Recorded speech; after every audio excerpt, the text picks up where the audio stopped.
আসসালামু আলাইকুম বন্ধুরা, আজকে আমরা দেখব ডিএলএস 25-এর সব নতুন আপডেট, লুকানো ফিচার আর গেম প্লে পরিবর্তন।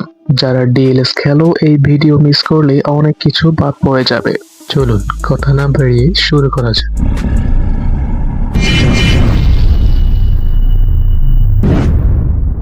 প্রথমে আমরা কথা বলবো game play update.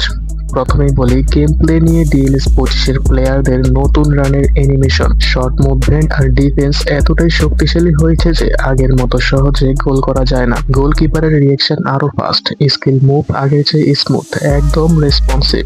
New UI and graphics, পুরো মেনু পরিবর্তন করা হয়েছে, নতুন আইকন, নতুন কার্ড ডিজাইন, আরো ক্লিন লুক, একদম ফ্রেশ লাগবে। কিট দেখতেও এখন আরো 3D ফিল দেয়। Transfer market changes, transfer market এত বড় পরিবর্তন।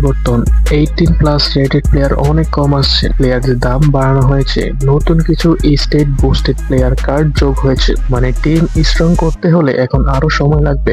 স্টেডিয়াম এন্ড ক্লাব আপগ্রেড, স্টেডিয়ামের নতুন সিট ডিজাইন, নতুন লাইটিং, ব্যানার অ্যানিমেশন সব মিলিয়ে ক্লাব আপগ্রেড আগের থেকে অনেক সুন্দর। ট্রেনিং আপডেট, ট্রেনিং সিস্টেমেও পরিবর্তন এসেছে, হাই রেটেড প্লেয়ারদের স্টেট বাড়ানো কঠিন, কিন্তু নতুন রিল এসেছে যেগুলো দিয়ে পেস এবং স্ট্রেংথ দুটো বাড়ানো যায়। Online match update, online match এখন আরো কম ল্যাগ হয়, ম্যাচ মেকিংও ঠিক করা হয়েছে, আপনার লেভেলের প্লেয়ারই বেশি আসে। কেউ রেজ কুইট করলে এখন বড় শাস্তির রিওয়ার্ড কমে যায়। হাইডেন চেঞ্জেস, কিছু গোপন পরিবর্তন, স্টেমিনা বেশি খরচ হয়, ডিফেন্সিভ ট্যাগল শক্তিশালী, কয়েন্স আগের থেকে কম পাওয়া যায়, ট্রান্সফার মার্কেট কঠিন। এই ছিল ডিএলএস 25-এর পুরো আপডেট। ভিডিওটি ভালো লাগলে লাইক, কমেন্ট আর সাবস্ক্রাইব করতে ভুলবেন না যেন।